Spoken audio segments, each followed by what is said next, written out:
To my channel. आज इस video में हम मॉडर्न हिस्ट्री करने वाले हैं इंडिया की। बहुत आराम से फुर्सत से करेंगे, ठीक है। और मॉडर्न हिस्ट्री जो हम करेंगे वो बेसिकली हम 1885 से शुरू करने वाले हैं, ठीक है। उससे पहले वाली जो मॉडर्न हिस्ट्री है उसमें थोड़े रेवोल्यूशन वगैरह हैं, वो मैं अलग से करवाऊँगी, ठीक है। तो मॉडर्न हिस्ट्री करेंगे बट कहाँ से? 1885 में। आपको बताइए कि यार 1885 में एंट्री हो जाती है किसकी? इंडियन नेशनल कांग्रेस फॉर्म हो जाती है, ठीक है। इंडियन नेशनल कांग्रेस फॉर्म हो जाती है और इसके फॉर्मेशन के पीछे हाथ माना जाता है ए.ओ. ह्यूम का, जो कि पहले एक ब्रिटिश सिविल सर्वेंट थे, ठीक है। अब इसके जो सेशंस है ना वो एनुअली होते थे। कैसे होते थे? एनुअली होते थे, मतलब हर साल इसके सेशन हुआ करते थे, ठीक है। और उस सेशन में हर साल एक नया प्रेसिडेंट चूज़ किया जाता था। अब मैंने ये आपको पहले ही ऑलरेडी करवा चुकी हूँ कि किस साल कौन प्रेसिडेंट था, ठीक है। इसलिए इसमें मैं वो डिटेल में नहीं करवाने वाली हूँ, ठीक है। अलग से एक वीडियो में ट्रिक्स के थ्रू वो करवा रखा है मैंने ऑलरेडी। तो अब देखो 1885 से लेके जो 1905 का एरा है उसमें मॉडरेट्स थे जो बेसिकली वो चला रहे थे सब कुछ, ठीक है। कौन चला रहे थे? मॉडरेट्स चला रहे थे। और जो इनका डिमांड करने का तरीका था ना, ये प्रे करते थे, मतलब जैसे प्लीज़ करके डिमांड करते थे कि प्लीज़ हमें ये चीज़ प्रोवाइड करी जाए, प्लीज़ हमें वो चीज़ प्रोवाइड करी जाए, ठीक है। तो ब्रिटिशर्स ने इनकी कुछ ना सुनी, ठीक है। उसके बाद पहले इसके मेन लीडर्स डिस्कस कर लेते हैं। एक आ जाता है आपके एस.एन. बैनर्जी। एस.एन. बैनर्जी का फुल फॉर्म है अगर तो वो है सुदेंद्रा नाथ बैनर्जी, ठीक है। उसके बाद हम बात कर देते हैं टैगोर जी की, देवेंद्रनाथ टैगोर, ठीक है। उसके बाद हम बात करें अगर नेक्स्ट की तो वो आ जाएंगे आपके सत्येंद्र नाथ टैगोर, ठीक है। दादा भाई नौरोजी, इस नाम से सभी फैमिलियर होंगे आई थिंक। और व्योमेश चंद्र बैनर्जी, ये क्या थे? मेन लीडर थे आपके मॉडरेट्स के। अब इनकी वजह से तो ब्रिटिशर्स पे कोई इन्फ्लुएंस नहीं पड़ा, तो फिर जो इनके साथ और मेंबर्स थे ना बेसिकली वो मतलब वो थोड़े अलग माइंडसेट के थे, तो वो उनसे अलग हो गए और उन्होंने अपना फॉर्म कर लिया। क्या? उन्हें कहा गया एक्सट्रीमिट्स। अब ये एक्सट्रीमिट्स कौन कौन से थे वो देख लेते हैं। लाल, बाल, पाल, ठीक है। कैसे याद रखोगे? लाल से हो जाएगा लाला, लाजपत राय। बाल से हो जाएगा बाल गंगाधर तिलक, गंगाधर तिलक, ठीक है। और पाल से हो जाएगा बिपिन चंद्रा पाल, बिपिन चंद्रा पाल। पहला member, second member, third member और फोर्थ हो जाएंगे आपके और बिंदु घोष। ये जो लोग थे ये इनसे अलग हुए और इन्होंने ना अपना एक एक्सट्रीमिस्ट ग्रुप को फॉर्म कर लिया, ठीक है। अगर ये जो औरबिंदो घोष है इन्होंने एक स्लोगन दिया। क्या स्लोगन दिया इन्होंने? इन्होंने कहा योगा से होगा, ठीक है। अब इन बोथ ग्रुप्स की डिमांड क्या थी? इनकी डिमांड बेसिकली ये थी कि हम सॉल्ट टैक्स नहीं देंगे, ठीक है। हम जूट टैक्स नहीं देंगे, हम कॉटन टैक्स नहीं देंगे। और जो आप आर्मी में भर्ती करवाते हो ना सोल्जर्स की, वो किस रेशो में करवाते थे ये कि अगर 600 ब्रिटिशर्स तो एक इंडियन, तो इन्होंने कहा कि उसमें भी क्या करी जाए? इक्वालिटी की जाए, ठीक है। अब आता है 1905 से हम डिस्कस करेंगे। 1905 से हम डिस्कस करेंगे क्योंकि यहीं से ही हमारे मेन इवेंट शुरू होते हैं। 1905 में आपका हो जाता है पार्टीशन ऑफ बंगाल, ठीक है। पार्टीशन हो जाता है बंगाल का। कब होता है? 16 अक्टूबर 1905। ये कन्वर्ट पार्टीशन होता है तो बंगाल के दो हिस्से हो जाते हैं। एक वेस्ट बंगाल जो आज के टाइम में हमारी स्टेट है और एक ईस्ट बंगाल जो आज के टाइम का बांग्लादेश है, ठीक है। ऑब्वियस सी बात है यहाँ पे मुस्लिम की मेजॉरिटी थी और यहाँ पे हिंदूज़ की मेजॉरिटी थी, तो इस चक्कर में इन्होंने कर दिया अलग और रीज़न दे दिया कि हमें एडमिनिस्ट्रेशन करने में इजी हो, ठीक है। इसीलिए हम क्या कर रहे हैं? अलग अलग कर रहे हैं। अब जो एक्सट्रीमिट्स थे, एक्सट्रीमिट्स मतलब जो ग्रुप अलग हुआ था, और मॉडरेट्स जो 1885 से चलता आ रहा था, ठीक है। नरम दल गरम दल, उन्होंने इस पर क्या रिएक्शन दिया? एक्सट्रीमिट्स ने क्या चलाया? स्वदेशी मूवमेंट चलाया, स्वदेशी मूवमेंट चलाया, ठीक है। और बॉयकॉट कर दिया ब्रिटिश गुड्स को, कहा कि चरखा का यूज़ करो, ठीक है, खादी का यूज़ करो, और एंटी पार्टीशन मूवमेंट चलाया। ठीक है, ये सबसे इम्पोर्टेंट है इसलिए मैंने यही लिखा। मॉडरेट्स की बात करें तो इन्होंने गंगा बात करने गए ये, और रविंद्रनाथ टैगोर ने तो एक सॉन्ग भी गाया जिसका नाम था अमर सोनार बांग्ला, जो आज के टाइम में बांग्लादेश का क्या है, नेशनल एंथम है। ठीक है। अब जो बाल गंगा तिलक थे ना, बाल गंगाधर तिलक थे, वो कौन थे? वो एक एक्सट्रीमिस्ट थे। उन्होंने डिसाइड करा कि वो बाल गंगाधर तिलक ने डिसाइड करा कि वो दादा भाई नौरोजी का सपना पूरा करेंगे। कौन सा सपना? स्वराज का सपना। ठीक है। अब स्वराज का मीनिंग जो बाल गंगाधर तिलक के अकॉर्डिंग था वो था कि freedom is my birth right and I shall have it. ठीक है। अब हम टाइम पीरियड आ जाते हैं 1906 में। इसमें बनती है मुस्लिम लीग।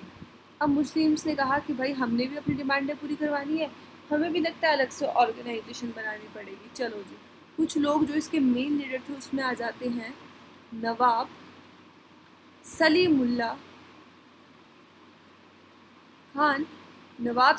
खान, और आ जाते हैं इसमें आपके आगा खान, और आ जाएंगे इसमें आपके मोहसिन उल मुल्क। इन्होंने कहा कि भाई हमें भी अपनी अलग से बनानी पड़ेगी पार्टी, तभी हमारा कोई कुछ सुनेगा। जिसका हेड क्वार्टर था मुस्लिम लीग का वो था ढाका, बांग्लादेश में। ठीक है।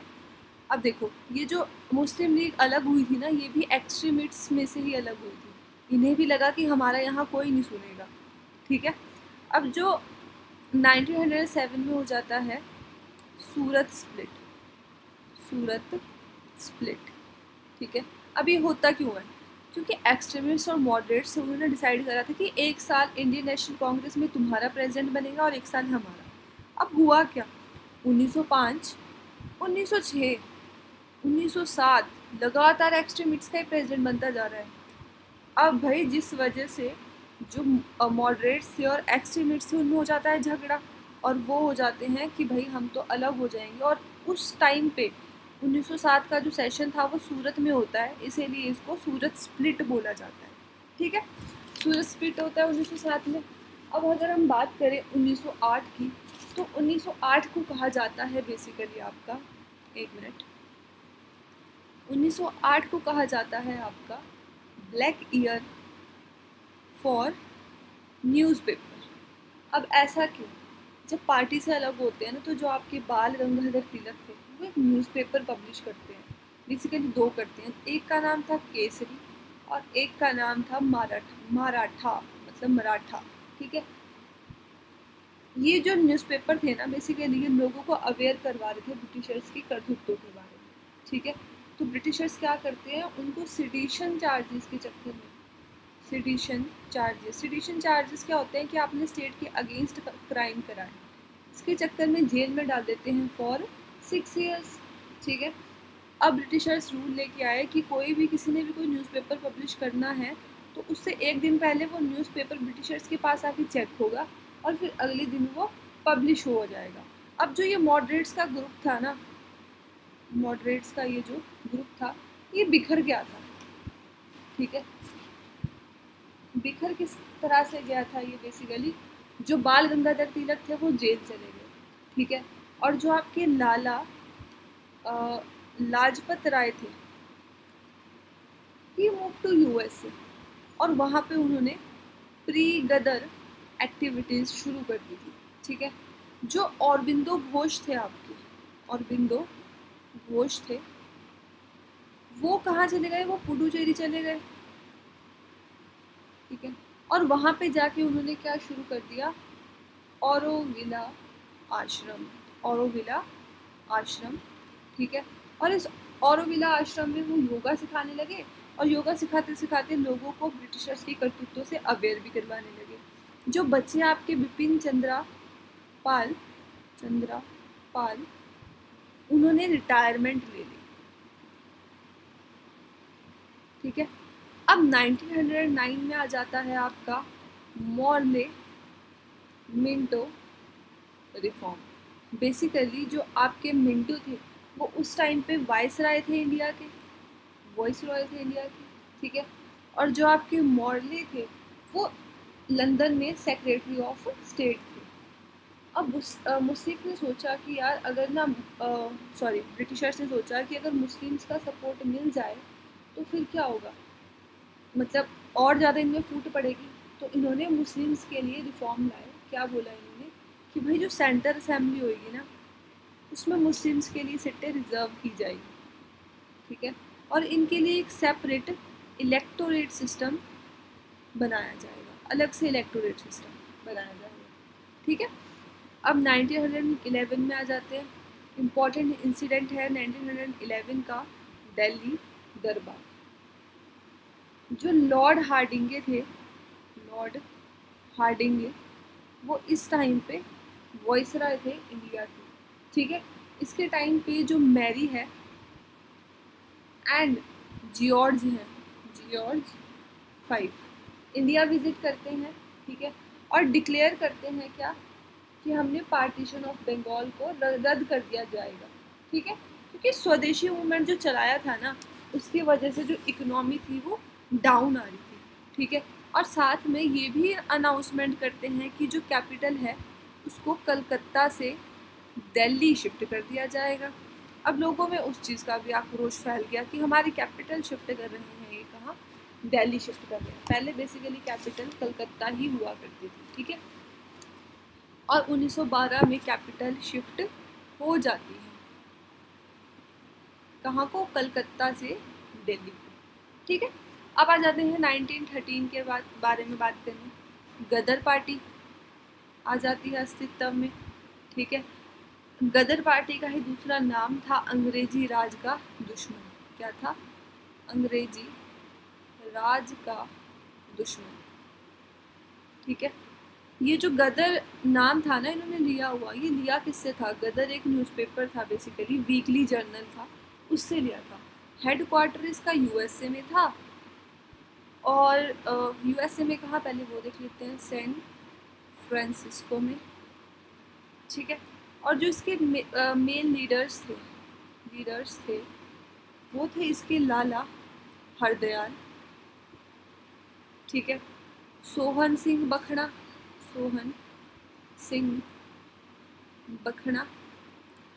लाला लाजपत राय, ठीक है। और आपके एक आ जाते हैं लास्ट, अजीत सिंह। ये जो अजीत सिंह है ये भगत सिंह के अंकल थे, ठीक है। इनके नाम पे एक ब्रिज भी बनवाया गया है, पंचकुला ब्रिज, धर्मशाला में, जो कि हिमाचल प्रदेश का एक रीजन है, ठीक है। अब 1914 की बात कर लेते हैं। वर्ल्ड वॉर 1 शुरू हो गया। कामागाता मारू शिप, ये एक बेसिकली जापानीज शिप थी, ठीक है। और एक बिजनेसमैन थे, उनका नाम था बाबा गुरदीप सिंह, ठीक है। ये शिप 376 लोगों को यूएसए लेकर जाने वाली थी, ठीक है, वाया कनाडा वैंकूवर, ठीक है, ताकि यूएसए पहुंचकर ये सब लोग भी जो गदर मूवमेंट चलने वाला था उसमें पार्ट ले सके। अब ये शिप चलती है सिंगापुर से वैंकूवर के लिए, ठीक है। तो 1918 में अभी ये पहुंची नहीं होती है। जब वर्ल्ड वॉर एंड होती है ना तो क्राउन होता है जो मतलब ब्रिटेन था बेसिकली, वो डिक्लेयर कर देता है कि जितनी भी शिप समुद्र के बीच है ना वो अपनी अपनी नेटिव कंट्री पहुंच जाए। अब जो शिप थी उसको वापस जाना पड़ता है कहाँ, जापान, क्योंकि वो जापानी शिप थी।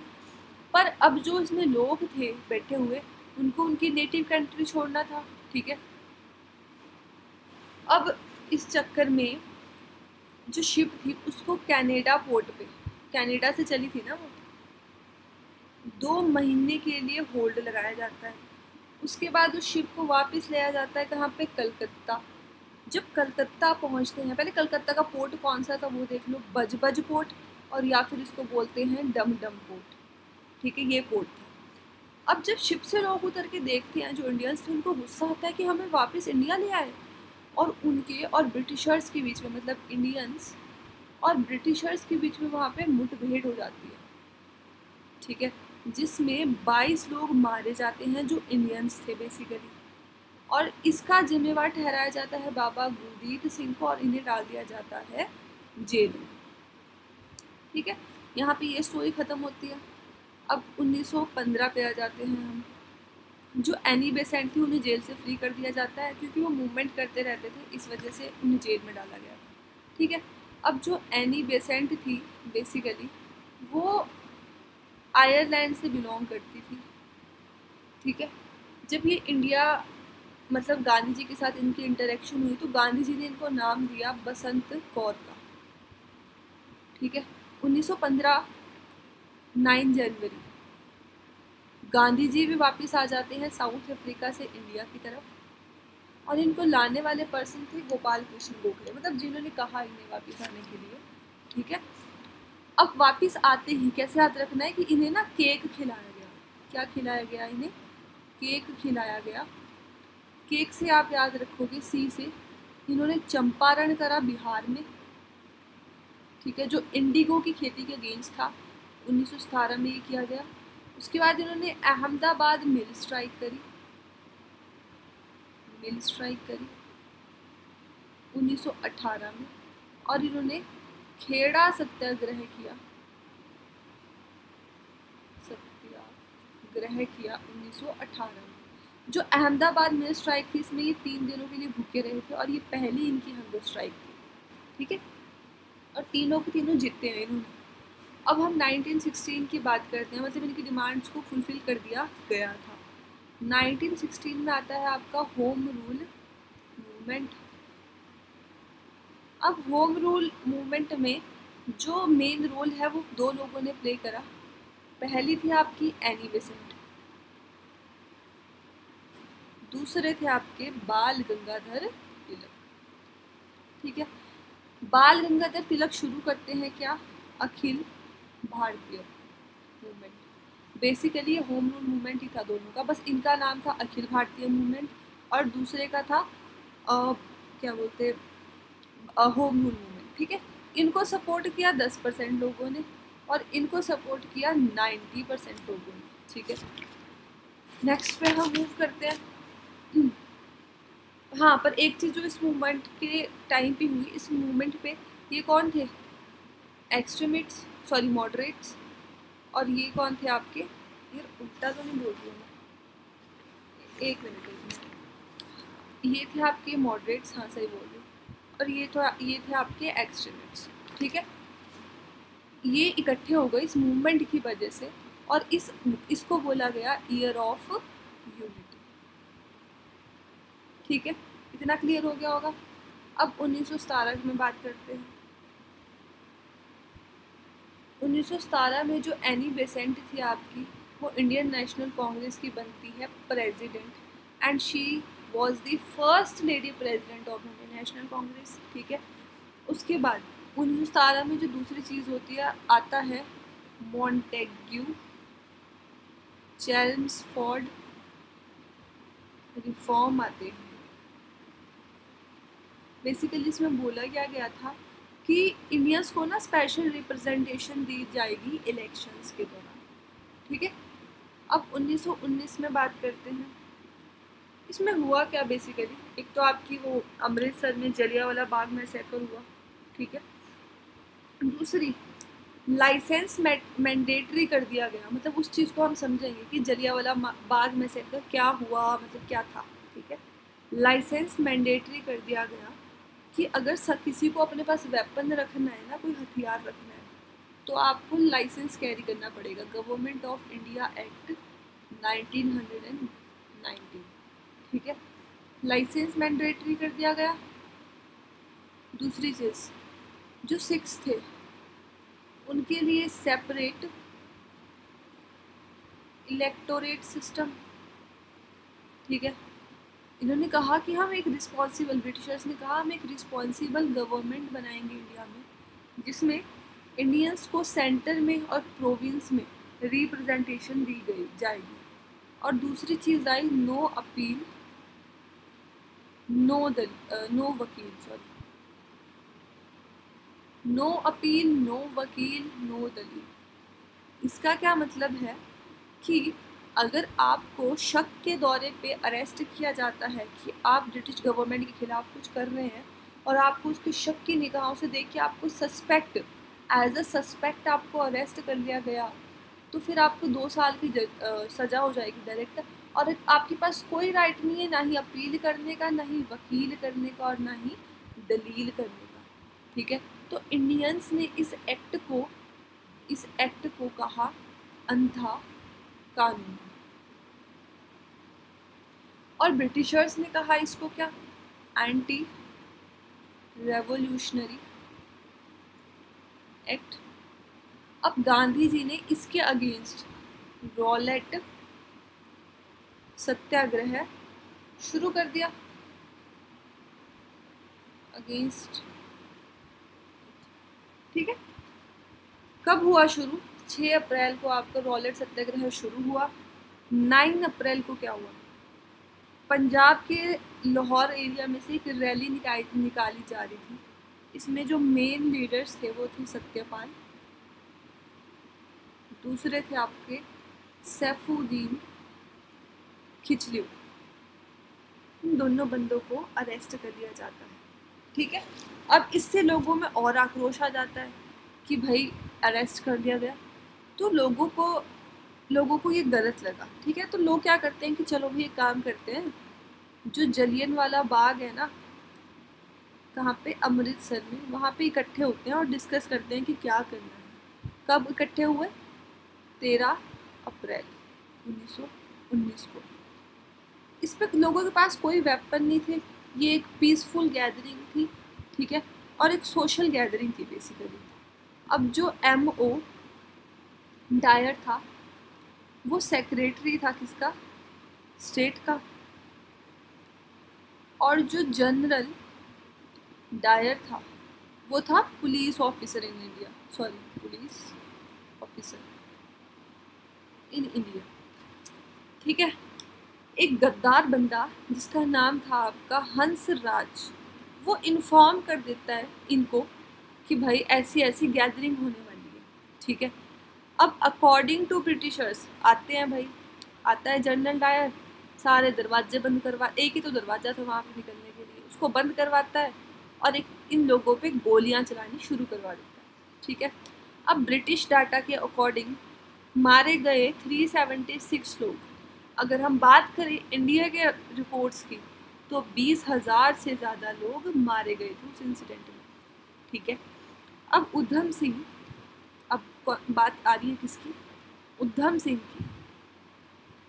एक 19 साल का लड़का, ठीक है, 1940 में कहाँ पे जाता है? कैक्सटन हॉल, लंदन, अपनी बुक में गन रख के, और वहाँ जाके M.O. डायर को उड़ा देता है। क्योंकि ऑर्डर तो इन्हीं का ही था ना, भले ही जनरल डायर ने गोलियां चलाई, ठीक है, पर ऑर्डर इनका था। ठीक है, और अगर बोला जाए कि जलियांवाला बाग में जो कुछ भी हुआ उसके अगर हम आई विटनेस की बात करें कि किस बंदे ने वो सब अपनी आंखों से देखा, तो उनका नाम था बनवारी लाल। ठीक है, अब एक कमेटी बनवाई गई, इस कमेटी के बारे में से पढ़ेंगे आई थिंक हम अभी आगे भी, हाँ, कि भाई इसके अगेंस्ट एक्शन लो। और इस कमेटी ने बोला कि इसमें जनरल डायर की कोई गलती नहीं थी, उनको मिसअंडरस्टैंडिंग हुई। ठीक है, 1919 में एक और चीज़ होती है, वो भी समझते हैं। 1919 में ही एक और चीज़ होती है, वो था आपका खिलाफत मूवमेंट।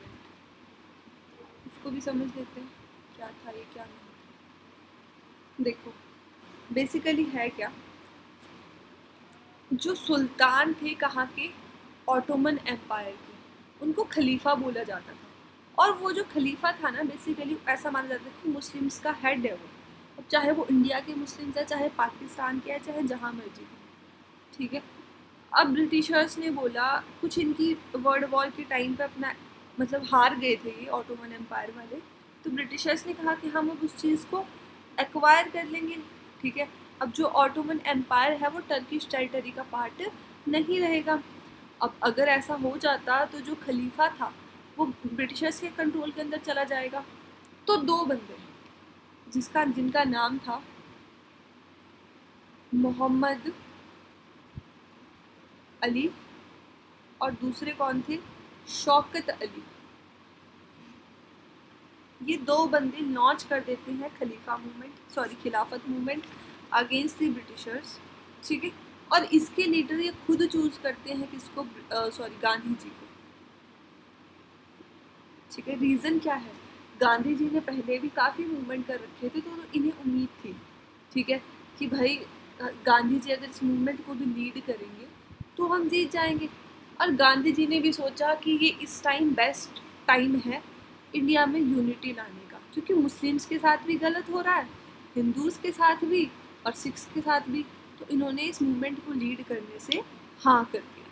ठीक है, अब इस मूवमेंट के लिए वो शुरू करते हैं 1901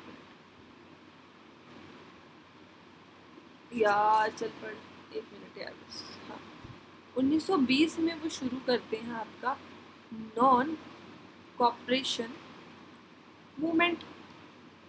अब देखो, नॉन कॉपरेशन मूवमेंट 1920 में शुरू कर दिया, ठीक है, जलियांवाला बाग भी हो रखा था, वो भी हो रखा था, तो लोग सब इकट्ठे हो गए। ठीक है, इन्होंने बोला कि भाई कमेटी लाई जाए ताकि जो जलियांवाला बाग में हुआ उसके गुनहगारों को गलत प्रूफ किया जाए, मतलब सज़ा दिलाई जाए। तो फिर ठीक है, ब्रिटिशर्स ने अपॉइंट कर दी हंटर कमेटी। इस हंटर कमेटी ने अनाउंस किया कि जो जनरल डायर थे ना, उन्होंने डेलिब्रेटली मतलब जानबूझ के फायरिंग नहीं करी। ठीक है, वहाँ पे एक एजिटेशन हो सकता था,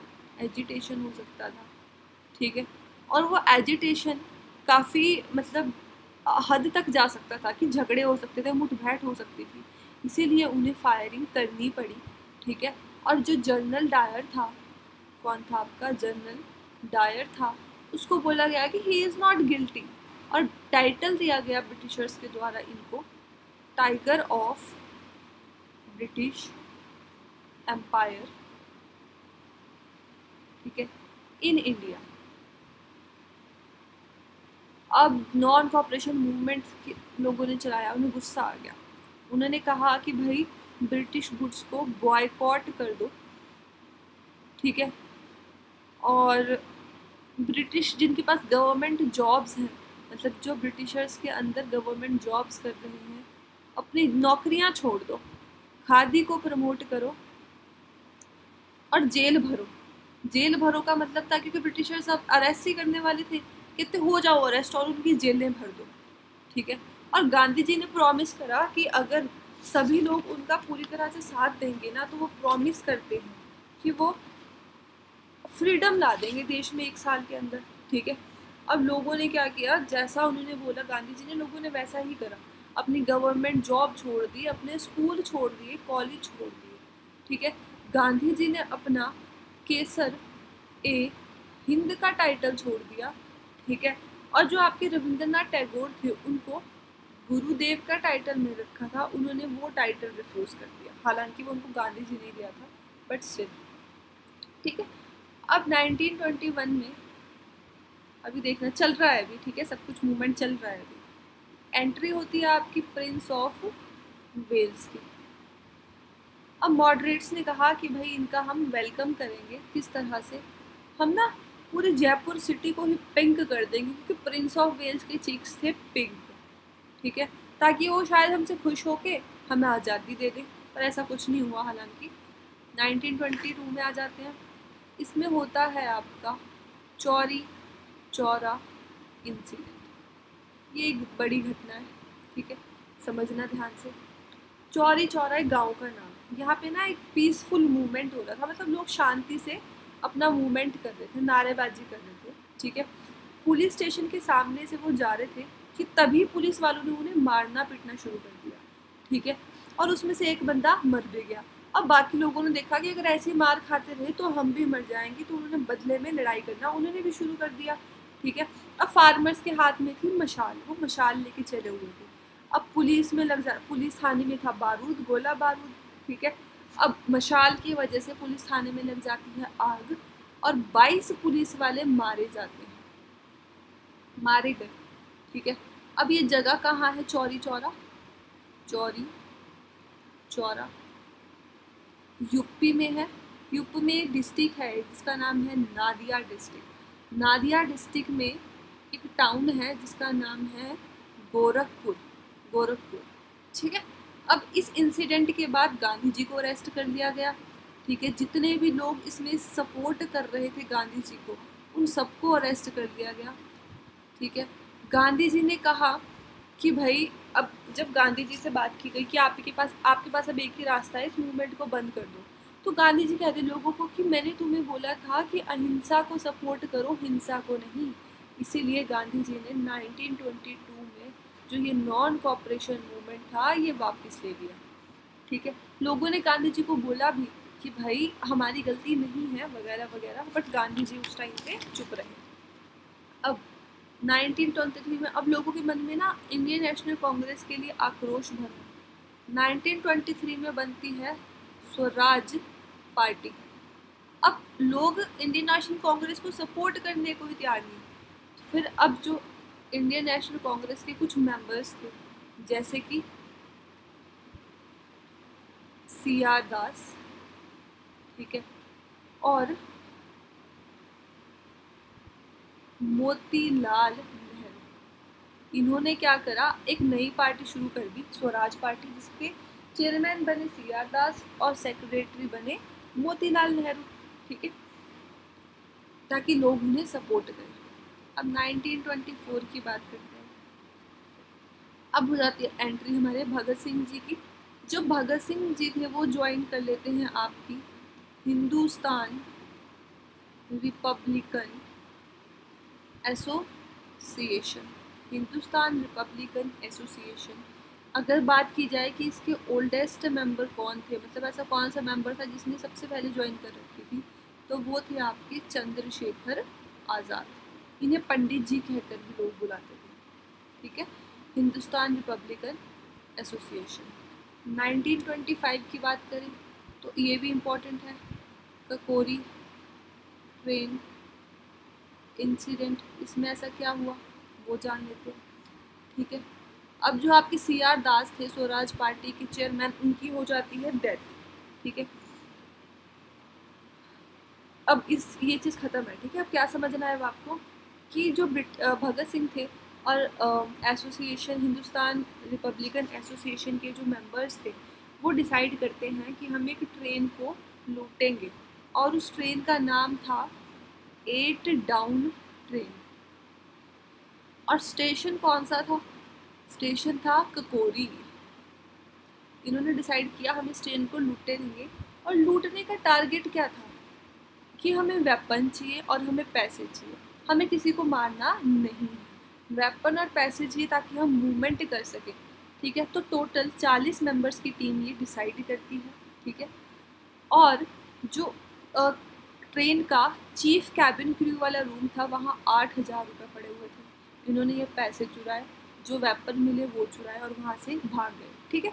वो हम आगे स्टोरी पढ़ने वाले हैं, उससे पहले थोड़ा सा भगत सिंह के बारे में जानना आई थिंक ज़रूरी है। यार फिर जूम हो गया, तो पहले थोड़ा सा भगत सिंह के बारे में जान लेते हैं, उसके बाद हम आगे कंटिन्यू करना शुरू करेंगे, है ना। चलो, जो भगत सिंह है, भगत सिंह के बारे में हम जानेंगे थोड़ा सा, क्योंकि अब इनकी भी कहानी आ रही है ना इसमें, और ये इम्पोर्टेंट है ना। तो इनका जो बर्थ हुआ, बर्थ प्लेस अगर हम बात करें इनकी, तो वो था लियालपुर, लाहौर, ठीक है, जो आज के टाइम में पाकिस्तान, पंजाब में है, ठीक है। अगर हम इनका बात करें क्रीमेशन प्लेस की, क्रीमेशन प्लेस मतलब जहाँ पे इनकी अस्थियाँ मान सकते हो, तो वो था सतलुज रिवर। और गांव का नाम बात करें तो वो था गंदा सिंह वाला विलेज, ठीक है। इस गांव का नाम वो था। अगर हम इनके फादर की बात करें तो इनके फादर का नाम था किशन सिंह, ठीक है। और इनके अंकल का जो नाम था वो था स्वर्ण सिंह, और एक हमने अभी जो पीछे पढ़े थे अजीत सिंह, ये सारे स्वतंत्रता सेनानी थे। ठीक है, अब ये जिस कॉलेज से पढ़े थे वो था national college of Lahore, national college of Lahore. ये कॉलेज जो बेसिकली था वो आपके लाला लाजपत राय ने ओपन किया था। ठीक है, ताकि नेशनलिस्ट वहाँ पे पढ़ सके। जब ठीक है, ये जो इम्पोर्टेंट चीज़ थी। अब थोड़ा सा एक और चीज़ जानते हैं। एक थी हिंदू महासभा। अभी हमने पढ़ी हिंदुस्तान रिपब्लिकन एसोसिएशन, अब हम पढ़ रहे हैं Hindu Mahasabha Party and South Justice Party. ऐसा पूछा जाता है कि कौन सा एक्सट्रीमिस्ट था जिसने इस पार्टी को ज्वाइन किया। ओनली एक्सट्रीमिस्ट, तो वो थे आपके लाला लाजपत राय। ठीक है, और ये पार्टी दोनों शुरू किसने करी थी, तो वो थे आपके मदन मोहन मालवीय। ठीक है, इनको टाइटल मिल रखा था महानवा का, महानवा। ठीक है, अब थोड़ा सा हम हिंदुस्तान रिपब्लिकन एसोसिएशन के बारे में जान लेते हैं कि ये शुरू किसने करी थी। ऊपर ही देख लेते हैं ना जहाँ हमने पढ़ा था इसके बारे में थोड़ा सा। हाँ, हिंदुस्तान रिपब्लिकन एसोसिएशन के बारे में अगर हम जानें तो इनको शुरू किया था सचिंद्रा नाथ सन्याल ने। ठीक है, ये रशियन जो रेवोल्यूशन हुआ था ना उसके इन्फ्लुएंस की वजह से इन्होंने शुरू करी। ठीक है, ब्रिटिशर्स का एक ही डायलॉग आपको पता ही होगा कि dogs and Indians are not allowed. Ajit Singh थे जो, उन्होंने एक गाना लिखा था, तेरा लुटना जाए मान पगड़ी संभाल जट्टा, और इसको गाया किसने था, भगत सिंह जी ने गाया था। ठीक है, भगत सिंह में कॉलेज में भगत सिंह और जो सुखदेव हैं उनके साथ एक पर्सन होते हैं जिनका नाम होता है भगवती चरण वोहरा। उनका भी काफ़ी बड़ा इन्फ्लुएंस होता है। पर्सन का नाम लिख देती हूँ, भगवती चरण वोहरा। इनका भी काफ़ी इन्फ्लुएंस होता है आज़ादी की लड़ाई में, इनका भी और इनकी वाइफ का भी। हालांकि जब इनकी शादी हुई तो इनकी वाइफ सिर्फ 11 साल की थी, जिनको भगत सिंह सुखदेव वगैरह दुर्गा भाभी कह के बुलाते थे। ठीक है, अब कॉलेज में ना भगत सिंह जो यूथ था उनको अवेयर लगे करने किसके बारे में, फ्रीडम के बारे में। ठीक है, तो जो हिंदुस्तान रिपब्लिकन एसोसिएशन के मेंबर्स थे उनको अरेस्ट कर दिया गया और जो हिंदुस्तान रिपब्लिकन एसोसिएशन है उसका हो गया डेक्लाइन। ठीक है, बट भगत सिंह जी ने सोचा कि मैं ऐसे तो डेक्लाइन नहीं होने दे सकता, तो 1926 में वो शुरू करते हैं एक नई पार्टी जिसका नाम होता है नौजवान भारत सभा। ठीक है, जो भगत सिंह थे इन्होंने इस पार्टी को फॉर्म किया। इसका जो हेडक्वार्टर था वो था लाहौर में। ठीक है, इसका जो फ्लैग था वो रेड कलर का था, और अगर स्लोगन की बात करें तो इसका मेन स्लोगन था कौमी एकता जिंदाबाद। ठीक है, ये इसका मेन स्लोगन था, और ये कम्युनिटी थी जिसमें मुस्लिम्स भी अलाउड थे और हिंदू भी अलाउड थे। ठीक है, उसके बाद 1927 में आपका आ जाता है साइमन कमीशन। इसको अपॉइंट किया जाता है लंदन में।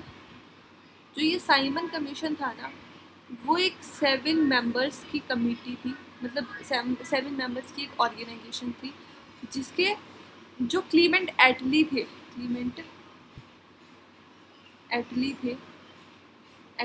उस टाइम के प्राइम मिनिस्टर ऑफ ब्रिटेन। ठीक है, वो इसके बेसिकली क्या थे, हेड थे बोल सकते हो आप। ठीक है, मतलब अभी नहीं थे ये प्राइम मिनिस्टर, अभी ये साइमन इसके हेड थे, मेंबर थे एक तरह के, है ना। हेड तो यही होंगे ऑब्वियसली जिनके नाम पे ये कमेटी है। ठीक है, जॉन साइमन, और ये क्लेमेंट एटली के मेंबर थे। 1947 में जब इंडिया इंडिपेंडेंस मिलती है ना इंडिया को, उस टाइम पे ये ब्रिटेन के प्राइम मिनिस्टर बने। ठीक है, अब ये साइमन कमीशन इंडिया आ क्यों रहा था, ताकि जो गवर्नमेंट ऑफ इंडिया एक्ट आया था ना 1919 का, ठीक है, उसको रिव्यू कर सके और इंडिया का पॉलिटिकल फ्यूचर डिसाइड कर सके। पर इसमें कोई भी इंडियन मेंबर नहीं था, इसीलिए जो इंडियंस थे उन्होंने इसको खुल के अपोज किया था। ठीक है, उसके बाद हम बात करते हैं अगर 1928 की, तो जो साइमन कमीशन था 1928 में साइमन कमीशन इंडिया में पहुंच गया था। ठीक है, और इसको ब्लैक फ्लैग्स दिखाए गए और स्लोगन दिया गया साइमन गो बैक। अगर हम इसके फिर हाँ, एक और इम्पॉर्टेंट चीज़ होती है, फिर एक कमांडर होता है ब्रिटिशर्स को, ऑब्वियसली कमांडर का नाम था जेम्स ई स्कॉट। ये कमांडर ये जो ब्लैक झंडे दिखा रहे थे इन पे लाठी चार्ज का ऑर्डर दे देता है। ठीक है, under the criminal procedure code section 144। ठीक है, और जो आपके लाला लाजपत राय है उनकी डेथ हो जाती है इस लाठी चार्ज में। कब होती है? 17 नवंबर 1928। ठीक है, और लाला लाजपत राय की कुछ वर्ड्स होते हैं भगत सिंह जी के लिए कि मेरे सर पर पड़ी एक एक लाठी ब्रिटिश सरकार के ताबूत को बनाने में एक एक कील का काम करेगी। ठीक है, अब जो नौजवान भारत सभा होती है वो डिसाइड करती है कि हम रिवेंज लेंगे इसका। ठीक है, कैसे रिवेंज लेंगे? जो आपके जेम्स ई स्कॉट होते हैं उनको मार के। ठीक है, हम इसका रिवेंज लेंगे। तो मुझे ना बाकी जो बचा है हम उसको नेक्स्ट वीडियो में डिस्कस करते हैं। ठीक है।